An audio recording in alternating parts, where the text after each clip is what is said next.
Okay, so I'm going to be showing you a how-to on the basics of Anki. This is mostly for Ethan, but if anyone else is watching this, I hope you enjoy. So I'm not going to show you how to download it because I trust that you can do that. Just make sure you download it for the correct software that you have. And then once you download it, this is what it's going to look like. Come on, Anki, let's go, buddy. All right, so right now, I don't have any cards or decks, but I do want to first talk about add-ons. So add-ons are things that you can essentially, they're like extensions or whatever. And there's three that I really recommend. So the three that I recommend are right here. So one is Life Drain, which I'll talk about later. Review Heat Map, which is this really, really pretty add-on that will help you tell you how many cards you do on average, the percent of days that you have been using your cards, the longest streak, which I think is really cool, and your current streak. Then you can also change the color, obviously, that's why mine is pink.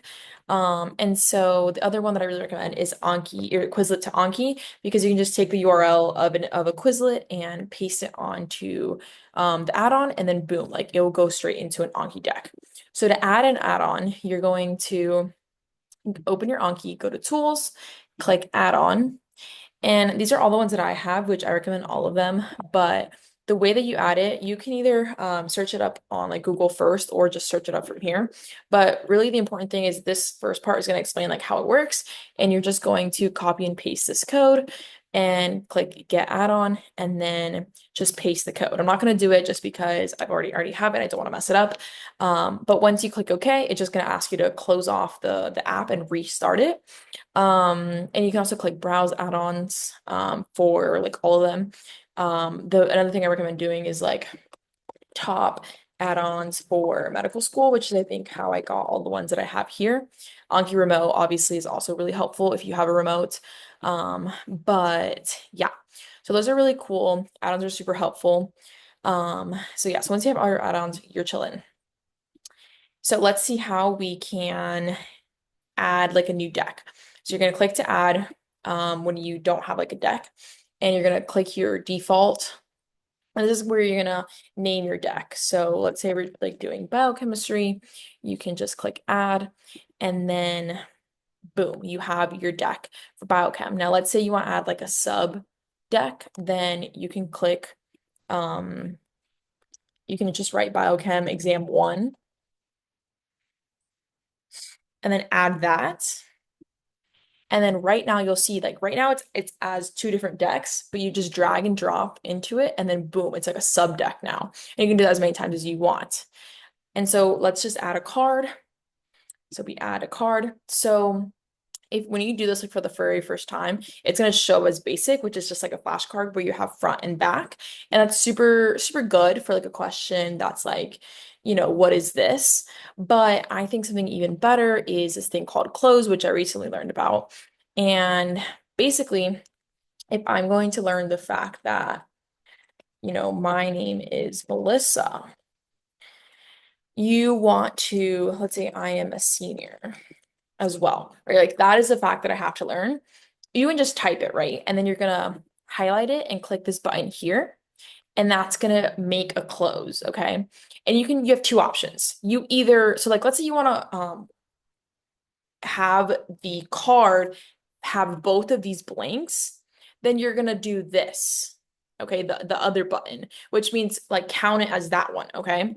But let's say you want them to be two separate terms, then you're gonna click that first button again and boom, now it's a second close. So I'll show you what that looks like, and then you just click add. So now I should have two cards, and I do. So my name is Melissa. I am a senior. And then the other one is my name is blank. So basically close is fill in the blank, which I think is super, super cool. And let's go now. We can talk about the life drain, which I don't know why mine is not. Maybe I didn't see it. Hold on. Okay, yeah. So this is my life drain right here. Um, it's that blue bar, and basically it is like a life that like drains. And when you get a question right, boom, it like goes up. And just a quick little mention here. This is how you are like rating yourself on how good you answered this card, whether you think you see it again right away. That's usually when I like misread something. I click again. Hard is like, wow, like I just need a break from it. Like this is terrible. Good. I know it enough, but maybe I could, be faster, like know it even better. Because if I do, I would put easy and see it in 7 days. Now, these are not going to be your default values. You can always mess around with them. This is honestly where I need some area of growth, because I'm not 100% like super certain on how to make it even better, but I'm working on that. So this is so I clicked options again, right? I clicked the little settings and I clicked options. And this is a lot of lingo that like no one's gonna know, but you just have to click this little question mark and it'll explain every single thing. For example, easy interval is how many days it will wait until you show up when you click easy, okay? So you just want to make sure you kind of tailor that to whatever you need it to be. Because like obviously if your exam is in 4 days, like it is not going to help you unless you don't want to see these cards again. So it really just depends what you need and how easy or how close your test is. There's also this thing called FSRS, which is like a automatic scheduler, which I'm sure is really good, but I still don't have a super handle on it. I'll make another video on it once I know more. But that's pretty much all the basics that you need. Heat map, really important.